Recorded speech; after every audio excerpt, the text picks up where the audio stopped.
नमस्कार and welcome back. पता लगा है कि भारत के ऊपर अमेरिका की तरफ से अटैक हो सकता है क्योंकि खमेनी का घर और उसके परिवार वाले भारत में पाए गए।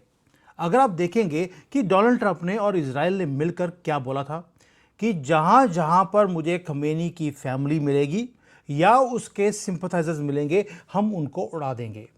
आपने तेहरान के अंदर बॉम्बिंग देखी है, पूरा आसमान उन्होंने भर दिया बॉम्ब्स के साथ। खमेनी का जो अंडरग्राउंड फोर्ट्रेस था उसको उड़ा दिया गया है। साथ में जो उसकी हैवी आर्टिलरी जहां जहां पे उसके हथियार पड़े थे उनको डिस्ट्रॉय कर दिया। एक डिप्लोमेटिक वार्निंग ट्रंप ने दे दी सबको, ये तो हम सबको पता है। लेकिन साथ में आपने भूल गए होंगे कि उसके जो सिंपथाइजर्स कोई गाजा में थे, कोई लेबनान में थे, कोई सीरिया में थे, उन सबको भी उड़ा दिया गया है एक एक कर कर। अब जो ईरान के प्रॉक्सीज हैं, जहां पर भी हाइड कर रहे हैं, वो अभी कहीं जाकर छुपते हैं। ऊपर से एक बॉम्ब आता है और सारी की सारी फैमिली को उड़ा दिया जाता है। पेजर्स दोबारा से फटने शुरू हो गए, वॉकी टॉकी है फटना शुरू हो गया, और पूरा टेरर का जो इंफ्रास्ट्रक्चर है एक एक कर कर वो खत्म किया जा रहा है डोनाल्ड ट्रंप और हमारे नितन याहू उनकी तरफ से। अब तो रोज ही वो याहू बोलकर बॉम्ब फिर फेंकने उन्होंने शुरू कर दिए। बट आपको लगा कि यार सिर्फ मिडल ईस्ट है। अभी अभी डोनाल्ड ट्रंप को पता लगा है कि यार जो रोने और धोने वाले लोग थे तेहरान के अंदर तो कोई था ही नहीं। वहां पे लड़कियों ने हिजाब को जलाने के बाद, उसके बाद सड़कों पे आकर उन्होंने मजाक उड़ाया है भारत की ये काले बोरे डालने वाली लेडीज के लिए कि हम तो बड़े खुश हैं यहां पर। अच्छा हो गया ये जानवर खमेनी नाम का मर गया। क्लोजली वॉच कीजिए जो मैं अभी बोलने वाला हूं कि जो रोना और धोना है वो तेहरान के अंदर नहीं, भारत के अंदर है। और डोनाल्ड ट्रंप को पता लगा है कि खमेनी का जो सही ट्रू हेडक्वार्टर्स है वो कहीं और नहीं, उसका फैन क्लब और उसका headquarter epicentre of radical sympathy वो गल्फ के अंदर था ही नहीं। दे वर बॉम्बिंग अ रॉन्ग प्लेस। वो ऑफिस खमेनी ऑलरेडी 10 जनपद पे खोल चुका था मरने से पहले, यानी कि कांग्रेस पार्टी का हेडक्वार्टर जहां पर सोनिया गांधी खुद रहती है। और आप जिस दिन खमेनी मरा है उस दिन अंदर से चूड़ियां टूटने की आवाज आई है 10 जनपद से। तब से वो बाहर लेडी निकली नहीं है, उसका खसम मर गया। ये पंजाबी का वर्ड है खसम मर जाना। तो टूटियां जो ये चूड़ियां होती हैं उसके टूटने के बाद रो रही है। और आज सोनिया गांधी ने एक चीज बोली, मोदी जी को उन्होंने बोला है, प्रोटेस्ट किया है कि आपको मेरा खसम मर गया और आपने प्रोटेस्ट भी नहीं किया डोनाल्ड ट्रंप के सामने। ये सोनिया गांधी बोल रही है और ये चीज़ें डोनाल्ड ट्रंप सुन रहा है। मुझे लगता है कि अगर उन्होंने लेबनान, सीरिया, गाज़ा, इवन कि यमन में उन्होंने कोई भी सिंपथाइजर को छोड़ा नहीं है। अब सोनिया गांधी के घर में भी बॉम्ब गिरने वाला है। एक और धुरत है, मैं राहुल गांधी की बात नहीं सुन रहा हूं, उसका ठीक है, एक आधा 15-20 बाप में से एक बाप मर गया है। और लेकिन तेजस्वी यादव की बात कर लेते हैं। प्रैक्टिकली कैमरे पे ऊपर आकर रो रहा था, कहता है कि we have lost a brother. Khamenei उसको अब ब्रदर दिखता है। ब्रदर मतलब कि लालू प्रसाद यादव कहाँ कहाँ गए हैं कि ब्रदर, एक ये आया उसका ब्रदर एक ईरान में भी था। बट एक ग्लोबल टेररिस्ट उसको एलिमिनेट किया गया है और हमारा लोकल पॉलिटिशियन सडनली वो रोने लग जाता है और उसको काउंसलिंग की जरूरत है। यानी कि डोनाल्ड ट्रंप को पता लग गया कि जैसे लेबनान में सिंपथाइजर्स थे खमेनी के, भारत में बिहार के अंदर भी एक सिंपथाइजर है। एक एब्सोल्यूट ट्रेजेडी हो लग रही है हमारे पॉलिटिशियंस के लिए, जो रो रहे हैं, शोल्डर टू शोल्डर खड़े हैं टेरर के साथ। और डोनाल्ड ट्रंप ने पहले बोला था जो जो खमेनी के साथ खड़ा है वो एलिमिनेट किया जाएगा। मैं भी आपको बताऊंगा कि 3 स्टेज का प्लान कैसे तैयार किया गया है इन सबको एलिमिनेट करने के लिए। आपको मजा आ जाएगा फॉर्मूला सुनकर। आज जो ये रो रहे हैं, आज ऐसे रो रहे हैं जैसे कि वाकई में इनका भाई या इनका बाप या खसम मर गया हो। जब भारत में यही लोगों ने जिहादियों को क्रिएट कर कर यहां पर हिंदुओं को मारा या नॉर्मल लोगों को मारा, तब ये इग्नोर कर देते हैं। लेकिन इनका खमेनी मर गया तो रो यहां पर रहे हैं, वहां पे पार्टी हो रही है। बॉलीवुड देख लीजिए, बॉलीवुड का भी पता लगा है कि प्रैक्टिकली वहां पर बहुत ज्यादा रोना हो रहा है। उनको लगता है कि बस उनका तो माई बाप मर गया। जो लिबरल्स हैं वो भी आजकल ब्लैक बैंड लगाकर मोदी जी के खिलाफ वो चलते हुए दिखाई देते हैं। मेन स्ट्रीम मीडिया की बात कर लेते हैं। उनके स्टूडियो के अंदर तो ऐसे है जैसे कि फ्यूनरल मनाकर ये खमेनी का अभी आए हों। एंकर जो है बोलते बोलते उनका गला थक जाता है कि यार ये क्या हो गया, क्योंकि उनका जो मास्टरमाइंड था वही मर गया है। वो लुल्ला के पास चला गया। लुल्ला इसलिए बोल रहा हूं क्योंकि मैं चाइना में रहता हूं, वहां पे अल्लाह बोल नहीं सकते, तो मैं लुल्ला लुल्ला सुनते सुनते मेरे मुंह से भी लुल्ला ही निकलना शुरू हो गया। वैसे भी ये लगड़ा लुल्ला उसी को फॉलो ये 1400 सालों से एक कौम करती रही। लेकिन अगर हम main stream media, liberals, Congress ये सबको देखते हैं तो हम अपने जजेस को कैसे भूल सकते हैं। तो वो भी जो डोनाल्ड ट्रंप है वो देख रहा है कि सडनली जो जजेस हैं वो डीपली प्रोफाउंडली वो कंसर्न्ड हैं ग्लोबल ह्यूमन राइट्स के लिए। लेकिन जब पहलगाम में कुछ जानवरों ने आकर हमारे हिंदुओं का जो धर्म देखकर गोली मारी थी, तब जो ह्यूमन राइट्स है उसकी कोई वायलेशन नहीं हुई, लेकिन जजेस को मातम छाया हुआ है। और जब टेररिस्ट भारत के अंदर जाकर डीप इनसाइड जब टेरर का अटैक करते हैं, तब ये सारे के सारा जो कबाल है आराम से पार्टी करने के बाद ये सो जाते हैं। लेकिन जब एक टेरर का दुनिया में टेरर का बॉस जब बॉम्ब के बाद गिरने के बाद वो मर जाता है, हड्डियां भी मिलती नहीं है, ये बेचारे खाना भी खा नहीं पा रहे। डोनाल्ड ट्रंप देख रहा है कि सिंपैथी की जो वेव है वो तेहरान में कम है, भारत में ज्यादा है।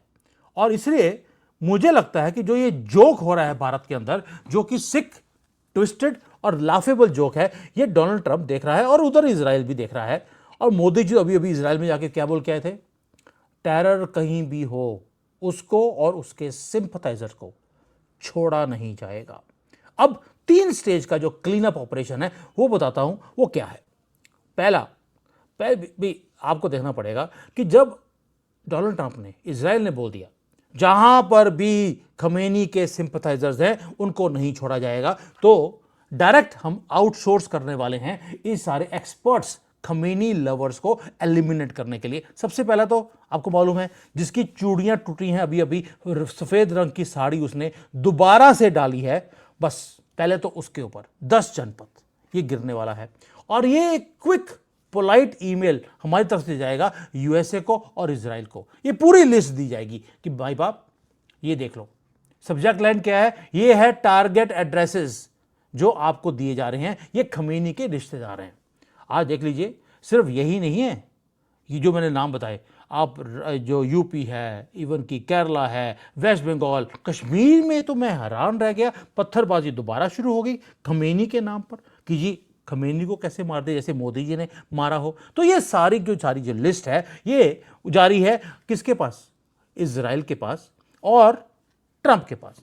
और उनको एग्जैक्ट जीपीएस कोऑर्डिनेट्स वो भी दिए जाएंगे। जो डोमेस्टिक रेडिकलाइज्ड खमेनी लवर्स हैं वो सबका जीपीएस हमारे पास है, बस उनको दे रहा है, बाकी तो आपको पता है मुसाद छोड़ती किसी को नहीं। और एक एक सिंपथाइजर को उनका काम है जो फ्रंट लाइन में जिसको हम आउटसोर्स करने वाले हैं कि भैया ये सारे टेरर के एपोलॉजिस्ट हैं, इनको आप जो आपका मन करे आप कर लीजिए। और जो फॉरेन के एक्सपर्ट्स होते हैं उन्हें मालूम है कि ये टेस्ट रन पहले किया जाएगा, भारत की स्काई से आएंगे, कोई ड्रोन आएगा, कोई काम होगा और उसके बाद प्रिसीशन डिलीवरी है, क्योंकि इजराइल पिछले 30-40 साल से प्रिसीशन का काम करता है। प्रॉब्लम सॉल्व हो गई फ्रॉम अ सेफ डिस्टेंस। ये हो गया पहला स्टेज। लेकिन आपको मालूम है कुछ लोग बच भी जाएंगे इसमें से। फिर आएगा स्टेज 2, ग्रैंड डोमेस्टिक एंट्री होगी अननोन गनमैन की। आपको मालूम है कि हमारे जो अननोन गनमैन है वो पूरे वर्ल्ड फेमस हो चुके हैं। आज तक कनाडा को, पाकिस्तान को यही नहीं पता लगा ये आते कब है, कहां से आते हैं। ये महादेव की जो सेना है काम करके चली जाती है। अब स्टेज 2 में इनको बुलाया जाएगा, जो देखो उनका जो वर्क है बड़ा एक्सीलेंट है, वो अक्रॉस द बॉर्डर काम कर सकते हैं। अब उनको बोला जाएगा फाइनली अब घर वापस आइए। यहां पर आकर जो डोमेस्टिक फ्रेंचाइज है उनकी खोली जाएगी और उसके बाद वो स्लिप करेंगे क्वाइटली। और जो वो बड़ी सी लिस्ट हमने यूएसए को और इजराइल को दी है उसमें से जो नाम जो बच जाएंगे तो वो आकर नेसेसरी पेपर वर्क करेंगे। उसके ऊपर लिखा जाएगा काटा काटा काटा, मतलब कि अननोटिस्ड वे से साइलेंट हो गया है। वे सब लुल्ला को प्यारे हो गए। Highly effective zero bureaucratic delays इस सारे काम में होने वाले हैं। कोई एंडलेस कोर्ट की डेट्स नहीं, कोई मिडनाइट कोर्ट खुलकर बेल नहीं दी जाएगी, कोई सिंपैथी जजेस की तरफ से नहीं। और दूसरा एक और चीज है कि साथ में बॉलीवुड वाले जो रोते हैं वो भी खत्म हो जाएगा, क्योंकि अननोन गनमैन के पास वो सारी लिस्ट हमारे मीडिया की, जजेस की, ये सारे जो सिंपथाइजर्स हैं, यही उग्रवादी, ये भी तो उग्रवादियों से कम नहीं है, ये सारे वो काम किए जाएंगे। लेकिन स्टेज 3 भी आती है, क्योंकि आपको मालूम है कि ये कॉकरोच इतने ज़्यादा हैं पूरे भारत में कि स्टेज 1, 2 में पूरा काम नहीं हो सकता। स्टेज जो 3 है वो मोदी जी ने ऑलरेडी शुरू कर दी। हमारे जो बॉर्डर के स्टेट्स हैं वहां पर जो भारतीय, वही 100 करोड़ जो भारतीय जो भारत के निवासी हैं, बाकी तो सारे इलीगली 1947 से रह रहे हैं, 30 करोड़ जिहादी और 10 करोड़ जो इलीगल हैं, जो बांग्लादेशी और रोहिंग्याज हैं। अब उनसे निपटारा करने के लिए मोदी जी ने क्या किया, बॉर्डर स्टेट्स पे सबको बंदूकें देनी शुरू कर दी और उनको दे दी है ट्रेनिंग कि भाई आप अपना बंदूकें उठाओ, झाड़ू उठाओ, चाकू उठाओ, कुछ भी करो, बस आप मर्सीलेसली पूरे कंट्री के अंदर स्वच्छ भारत अभियान मैंने शुरू किया हुआ है, वो आप शुरू कर दीजिए। यानी कि स्टेज 1, स्टेज 2 से अगर कोई बच गया तो गली गली में शोर है, बाकी मुझे बताने की जरूरत नहीं है कि इसकी सफाई आपको करनी है। यानी कि आपको प्रधानमंत्री मोदी को और गवर्नमेंट को बॉदर करने की जरूरत नहीं है, आप अपना काम कीजिए। अब गवर्नमेंट क्या करेगी? गवर्नमेंट आपको सिर्फ ट्रेनिंग देगी स्वच्छ भारत करने की, और आप खुद रिलैक्स होकर सीट पीछे करके टांगे अपनी डालेंगे उसके टेबल के ऊपर, आराम से वो रेस्ट करेंगे और भारत की तरक्की की वो उम्मीद करेंगे। यानी कि पूरे कंट्री को बोल दिया जाएगा, इस देश का 30 करोड़ लोगों का जो गंद है उसको आप खुद डिस्पोज ऑफ कीजिए। पॉलिटिकल हिपोक्रेसी, हिपोक्रेट्स जो हैं, बॉलीवुड के सिंपथाइजर्स हैं, मीडिया के एपोलॉजिस्ट हैं, और जो हमारे 10 जनपद के सारे इन सबको सफाई का अभियान ये हमें करना पड़ेगा। ये स्टेज 3 है। मिडल ईस्ट ऑलरेडी उसके अंदर एग्रेसिवली स्वच्छ भारत मिडल ईस्ट का काम हो रहा है। सारे सिंपथाइजर्स को एक एक कर खत्म किया जा रहा है। यूएई में बैठा हूं मैं इस वक्त, दुबई के अंदर पटाखे बजाए हैं, हर रोज यहां पर पटाखे बजाए जाते हैं। आपको लगेगा यार ये तो रमजान का महीना पटाखे होते हैं, तो आपको मैं बता दूं जो आखिरी दिन इनका होता है तब पटाखे चलते हैं, हर रोज नहीं चलते। तो जिस दिन खमेनी को मारा गया था उस दिन यहां पर पटाखे जलाए गए थे। वो ईरान का कोई आदमी होगा जिसने बजाए होंगे। ये हालत है यहां पर, और भारत में सड़कों के ऊपर ये मातम मना रहे हैं, अपने आप को कोड़े मार रहे हैं कि इनका खमेनी लुल्ला को प्यारा हो गया। वो भी ऊपर मेरे पास फोटो आई है ऊपर से कि वो नर्क में पहुंचा है, वहां पर 72 हॉर्स उसकी वेट कर रही थी, और उसके साथ क्या कर रही होंगी, वो गरम गरम तेल में डाल के उसको वो कर रही। मुझे बताने की ज़रूरत नहीं है कि नर्क में क्या होता है। वो फोटोज़ मेरे पास आ गई हैं, मैं लगा नहीं रहा, बेचारे ऑलरेडी दुखी हैं, उसका खसम मर गया तो उनको थोड़ा बुरा लग जाएगा, हमें भी थोड़ी सी सिंपैथी दिखानी चाहिए। बस लिस्ट में नाम डाल दिया है सबसे ऊपर और डोनाल्ड ट्रंप और इजराइल को दे दिया। दोस्तों, पूरा ग्लोबल क्लीन अप ऑपरेशन इस गंद का जो 1400 सालों से पूरे दुनिया में गंद बचाया हुआ है उसकी सफाई शुरू हो गई है।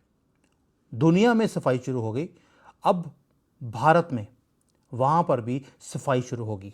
लिस्ट तैयार है, स्टेज 1, 2 तैयार है।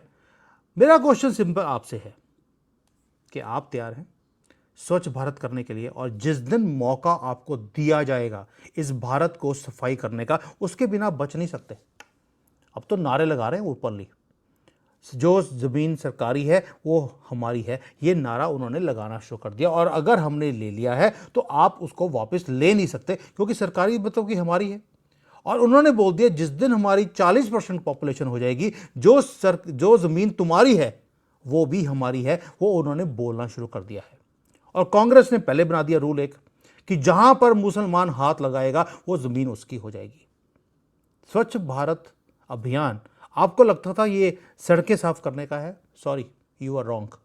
मोदी जी को मालूम था स्वच्छ भारत अभियान कौन सा है, इसलिए लिस्ट तैयार कर ली गई है। और यूएसए को बोल रहे हैं, इजराइल को भी, कि भाई आपने बोला था जितने सिंपथाइजर्स हैं उनको मैं छोड़ूंगा नहीं जो खमीनी के हैं, उसकी अभी अभी वो है ना जो यतीम हुए हैं बेचारे 30 करोड़, ये इनकी पूरी लिस्ट अब उनके पास। अब देखते हैं कि भारत के ऊपर अमेरिका और इजराइल मिलकर अटैक कब करते हैं। हो सकता है मोदी जी वहाँ पर वो लिस्ट देने ही गए हों, मुझे पता नहीं, आप कमेंट्स में डाल देना। थैंक यू, जय हिंद। और ये वीडियो बनाना ज़रूरी था फॉर ऑल दीज सिंपथाइजर्स कि अब तुम बचने वाले नहीं हो।